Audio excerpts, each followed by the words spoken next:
तो पिछले एपिसोड में हमने देखा था कि लिन के बिना कुछ किए वो खून के इल्जाम में फंस जाता है और एक लड़का उसे मारने के लिए उसके पीछे पड़ जाता है। तो ये एपिसोड स्टार्ट होता है इन दोनों की फाइटिंग सीन से, जहाँ दोनों लड़ते लड़ते घर से बाहर आ गए होते हैं। दोनों एक दूसरे को काफी कड़ी टक्कर दे रहे होते हैं और दोनों एक दूसरे की पावर से एक दूसरे के अपोजिट जाकर गिरते हैं। तभी लिन जो है अपने पैर से एक किक मारता है और उस आदमी को काफी घायल कर देता है। उन दोनों की ऐसी बराबर की लड़ाई को देखकर गार्ड को लग रहा होता है कि लिन भारी पड़ जाएगा, इसलिए वो लिन पर अटैक करने के लिए बढ़ते हैं। और जैसे ही लिन को पता लगता है ना, वो वहाँ बीच में से हट जाता है और वो गार्ड सीधा उस आदमी पर अटैक करने पहुंच जाते हैं, जिससे वो आदमी खुद को बचाने के लिए उन गार्ड को एक किक में दूर फेंक देता है। कहता है कितने निकम्मे, इनको तो स्नीक अटैक भी नहीं आता है। तभी उसकी नजर लिन पे पड़ती है, जो कि दूर खड़ा हुआ उसे टीज करते हुए वहाँ से भाग जाता है और वो लिन के पीछे भागता है काफी गुस्से में। साथ ही वो उस पे अटैक कर रहा होता है, लेकिन लिन उसके अटैक से काफी इजीली बच रहा होता है। इन सबसे परेशान होकर वो एक जोरदार हमला उसके ऊपर करता है, जिससे बचने के लिए लिन अपनी वेपन का यूज करता है और उसे दूर धकेलता है, जिससे वो शेखी भगाड़ते हुए कहता है कि अब मुझसे ना रहम की उम्मीद बिल्कुल मत करना। जिस पे लिन कह देता है कि बड़ी बड़ी हाँकने की जगह काम कर ले, और वो उस पर अटैक कर देता है। दोनों अपनी फुल स्ट्रेंथ का यूज करके एक दूसरे से टकराते हैं और एक दूसरे के अपोजिट हो जाते हैं। और यहाँ वो इंसान सोच रहा होता है कि ये सेकंड लेवल पर होकर भी मुझसे कम्पीट कर रहा है, मुझे तो इसे जल्द से जल्द हराना ही होगा। पर लिन अपने अटैक से उसको धराशायी कर रहा होता है और यहाँ लिन के फाइटिंग मूव्स इतने ज्यादा अच्छे थे कि वो काफी मुश्किल से उनसे डॉज कर पा रहा होता है। तो वो आदमी एक ट्रिक खेलता है और लिन को उसकी माँ के लिए टॉन्ट कसने लगता है कि तुम भी बिल्कुल अपनी माँ जैसे हो ना, बेशरम, हमारी फैमिली में जानबूझ के घुसने की कोशिश करते हो जबकि तुम्हारा बैकग्राउंड इतना ज्यादा खराब है। ये बात सुन के लिन को काफी ज्यादा गुस्सा आ जाता है और वो उसकी गर्दन पर वार करके उसको घायल करता है और कहता है कि मेरी माँ के बारे में कुछ भी बकवास बोलने की जरूरत नहीं है। तो वो खुद को शांत करते हुए कहता है मैं तो बोलूंगा, हमारी लिन फैमिली यहाँ की सबसे लार्जेस्ट फैमिली है बेदी सिटी की, और तुम्हारी माँ की वजह से तुम्हारे पिता पिटने से बचे हैं। तुम एक लूजर की तरह पैदा हुए और तुम्हारी वजह से लिन फैमिली ना मजाक का एक हिस्सा बन के रह गई है। उसकी नॉन स्टॉप बकवास सुन सुन के लिन का इतना दिमाग खराब हो जाता है ना कि वो एक मुक्का मारकर उसका जबड़ा हिला देता है। इस बात से उसको इतना ज्यादा गुस्सा आता है कि वो उसके ऊपर चढ़ने जाता है, तो लिन उसे दूर फेंक देता है और फिर वो उसके ऊपर अपने रश थंडर स्वेट का अटैक करता है। इससे पहले कि वो अटैक उस इंसान पर हो, वहाँ फ्लाइंग टाइगर नाम का एक इंसान आता है जो कि लिन की पावर को उसी पर रिवर्स कर देता है और लिन को आकर अपना ही अटैक लगता है, जिससे वो काफी दूर जाकर गिरता है। वो फ्लाइंग टाइगर उस इंसान को काफी गुस्से में देखता है, तो वो इंसान कहता है कि वो लिन ही है, उसने लिनबा को मार डाला, अब वो मुझे मारना चाहता है, उसे जल्दी से पकड़ो जाके। तभी देखते ही देखते वहाँ पे काफी सारे गार्ड आ जाते हैं और वहाँ पे हाउस मास्टर भी आ जाते हैं। दूसरी तरफ लिन को व्हाइट वार्निंग दे रहा होता है कि हमारी एनिमी काफी ज्यादा स्ट्रॉन्ग है, जिसपे लिन कहता है हाँ बेटे बहुत जल्दी बता रहा है तू, मुझे तो लग रहा है उसकी वजह से मेरा हाथ ही टूट गया। तभी उन्हें आवाज आती है कि काफी सारे गार्ड लिन को ढूंढ रहे हैं, क्योंकि उन्हें लगता है कि लिनबा का खून उसने किया है। तो इतना जानने के बाद लिन व्हाइट के साथ वहाँ से भागने लगता है और फिर वो भागते हुए व्हाइट से पूछता है कि यहाँ से बाहर जाने का रास्ता बता, जिस पे व्हाइट कहता है स्पिरिट स्टोन हो तो बताइए। तो लिन कहता है नहीं है, आगे बोल। वो कहता है तो फिर अपना रास्ता खुद देख लो, और ये बोलकर वो चलता बनता है। लिन सोचता है अब ये मेढक मिलाना तो मार डालूंगा। तभी उसके सामने दो गार्ड आ जाते हैं और वो उन्हें मारता हुआ आगे बढ़ जाता है।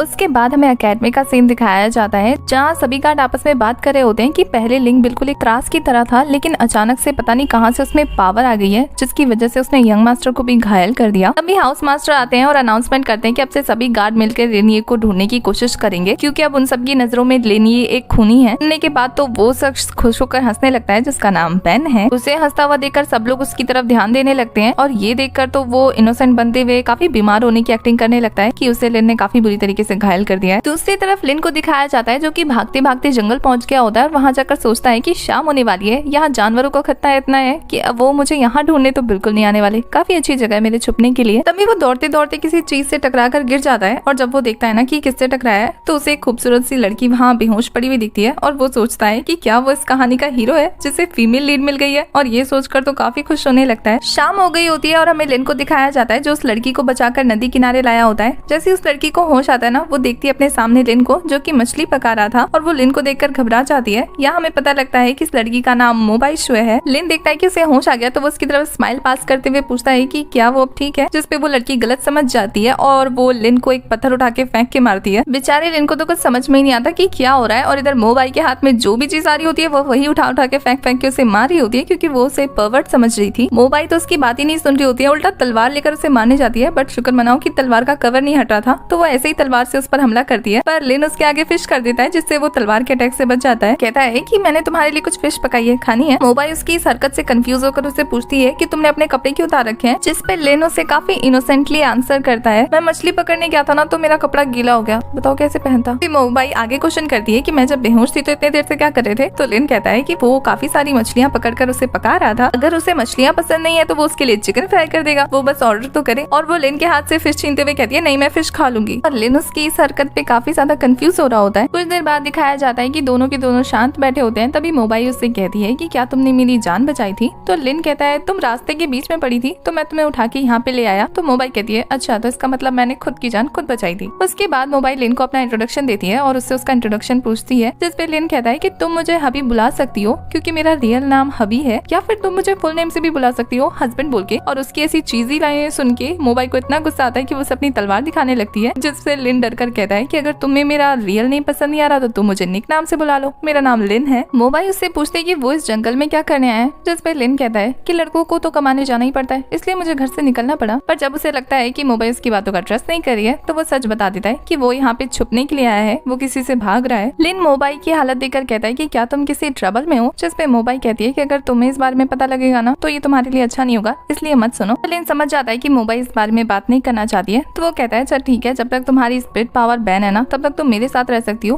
तुम्हें मैं प्रोटेक्ट करूंगा। तो मोबाई ये देखकर कंफ्यूज हो जाती है कि लिन को कैसे पता कि उसकी स्पिरिट पावर बैन हो रखी है, और वो इस बारे में लिन से पूछ भी लेती है। तो लिन कहता है कि जितना गुस्सा तुम्हें आया था ना, अगर तुम्हारे पास स्पिरिट पावर होती तो तुम तो मुझे मार ही डालती। पता नहीं लड़कियों को इतना गुस्सा क्यों आता है, और उसकी इस बात से मोबाई चिढ़ जाती है और वो मोबाई को गुड नाइट बोलकर जमीन पे लुढ़क कर फटाक से सो जाता है। और फिर हमें लिन की स्टोरी बिल्कुल डिटेल में रिकैप में दिखाई जाती है, जो कि कोई अपनी स्क्रीन पर देख रहा होता है। नेक्स्ट मॉर्निंग जैसे लिन की आंख खुलती है उसे अपने आसपास कहीं मोबाई नहीं दिखती और उसे लगता है कि वो उसे छोड़ के चली गई। तभी सडनली मोबाई आती है कुछ फ्रूट्स लेकर। लिन उससे पूछता है कि क्या तुम गई नहीं यहाँ से, जिसपे मोबाई कहती है तुम्ही ने तो कहा था कि मैं तुम्हारे साथ रहूं, जिसपे लिन कहता है अरे हाँ रहो मेरे साथ, मैं तुम्हें प्रोटेक्ट करूंगा। तभी मोबाई उससे आगे का प्लान पूछती है कि आगे वो लोग क्या करने वाले हैं। तो लिन कहता है वो लोग इसी माउंटेन में रहकर प्रैक्टिस करने वाले हैं और यहाँ काफी सारे डीमंस हैं जिनसे फाइट करके वो अपनी फाइटिंग स्किल्स को अपग्रेड कर सकते हैं। तो मोबाई उसे बताती है कि जब वो फ्रूट्स लेने गई थी तो उसने ईस्ट की तरफ एक केव देखा है जो कि उनके ठहरने के लिए काफी सही रहेगी, जिस पे लिन रेडी हो जाता है उसके साथ जाने के लिए और वो लोग उस तरफ निकल जाते हैं। जब वो लोग केव की तरफ जा रहे होते हैं तो यहाँ लिन को कुछ अजीब लग रहा होता है। जब वो पीछे मुड़ के देखता है तो उसे एक मास्क मैन दिखाई देता है जो कि ब्लैक घोड़े के साथ आ रहा होता है और वो उसे रास्ते से हटने का इशारा करता है। तो लिन मोबाइल को लेकर साइड में हट जाता है और वो मास्क मैन थोड़ी दूर जाने पर अपने घोड़े के साथ जमीन पर गिर जाता है। और वो मास्क मैन जैसे अपने घोड़े को देखता है ना तो उसकी ऐसी हालत देखकर वो सोचने लगता है कि वो अब अपने सेकंड मास्टर को क्या जवाब देगा। दूसरी तरफ लिन जब मोबाइल को उठाने की कोशिश करता है तो मोबाइल उससे नाराज रहती है क्योंकि लिन उसके ऊपर गिरा था। तभी वो आदमी लिन को सुनाने लगता है कि तुम्हारी वजह से मेरा घोड़ा मर गया। तो लिन उसे कहता है हमने तो तुम्हारे घोड़े को ढंग से देखा भी नहीं था, वो तो तुम थे जो हमारे ऊपर घोड़ा चढ़ा रहे थे। तो वो आदमी कहता है कि तुम लोग मुझसे जबान लड़ा रहे हो, क्या मरना है। इस बात पे लिन उसे जैसे रिप्लाई देने जाता है तो मोबाइल उसे रोक लेती है और वो उस आदमी की बेल्ट की तरफ इशारा करते हुए कहती है कि इसके पास ब्लैक स्नेक्स टोटेम है, इसका मतलब ये किसी ऑर्गेनाइजेशन से बिलोंग करता है, तो इससे लड़ाई करना हमारे लिए ठीक नहीं होगा। इस टाइम पे हमारे लिए एक चीज करना ठीक रहेगा। और फिर मोबाइल उस आदमी को कहती है कि अगर तुम्हें अपने घोड़े के लिए कंपनसेशन चाहिए तो तुम मुझे बता दो कि कितने स्पिरिट स्टोन लगेंगे, मैं पे कर दूंगी। तो वो मास्क मैन मोबाइल की बातें सुनकर कहता है कि तुम पे करोगी, और फिर वो उसकी बॉडी को अच्छे से घूरने के बाद कहता है ठीक है तो फिर अपनी बॉडी से पे करो, और वो उसकी तरफ दौड़ कर जाने लगता है। उसको देखकर मोबाइल अपनी तलवार के साथ रेडी हो जाती है और कहती है कि सिर्फ 5th लेवल पर होने के बाद ये ऐसे अकड़ दिखा रहा है, अगर मैंने अपना स्पिरिचुअल पावर दिखा दिया तो इसका पूरा का पूरा वंशज खत्म कर दूंगी। मोबाइल कुछ करती उससे पहले उसके सामने लिन आ जाता है और लिन को अपने सामने देखकर मोबाइल कहती है कि तुम इससे बीट नहीं कर पाओगे, ये तुम्हें हरा देगा। पर लिन अपनी फुल पावर यूज करता है रश थंडर स्वर्ड अटैक और उसको एक ही अटैक में ना धूल चटा देता है। मोबाइल भी लिन के अटैक को देखकर काफी सरप्राइज हो जाती है कि उसने एक अटैक में उसको धूल चटा दी। और यहाँ लिन टेंशन मारते हुए कहता है कूल, उस मेढक ने तो कहा था कि ये स्वर्ड बिल्कुल यूजलेस है बट ये तो काफी काम की चीज निकली। और फिर वो आगे बढ़ के उस मास्क मैन के जेब से निकली हुई पोटली को उठाते हुए कहता है कि मेरे सामने एक लड़की से फ्लर्ट करे थे, तुम्हारी इतनी हिम्मत, मैं इसको रख रहा हूँ एज अ फीस के तौर पे। तभी मोबाइल उसके पास आती है और उससे कहती है कि तुम खुद 2nd लेवल पे हो तो तुमने 4th लेवल के बंदे को हराया तो हराया कैसे, जिस पे लिन करते हुए कहता है क्योंकि मैं हैंडसम हूँ इसलिए। और उसका जवाब सुनने के बाद तो मोबाइल का रिएक्शन देखने लायक होता है। तभी लिन वहीं बैठते हुए कहता है मुझे तो आ रही है काफी नींद, मैं चला सोने। और वो जमीन पे गिरते ही सो जाता है और मोबाइल उसको देखकर सोचती है यहीं सो गया। और मोबाइल के इसी रिएक्शन के साथ हमारा ये वाला पार्ट हो जाता है खत्म। आगे के पार्ट्स के लिए आपको चैनल को सब्सक्राइब करना है, बेल आइकन प्रेस करना है जिससे आने वाली वीडियोस की अपडेट आपको मिलती रहे। साथ ही वीडियो से रिलेटेड कोई भी इन्फॉर्मेशन चाहिए तो इंस्टा का लिंक आपको डिस्क्रिप्शन में मिल जाएगा। तब तक के लिए बाय, टाटा, टेक केयर।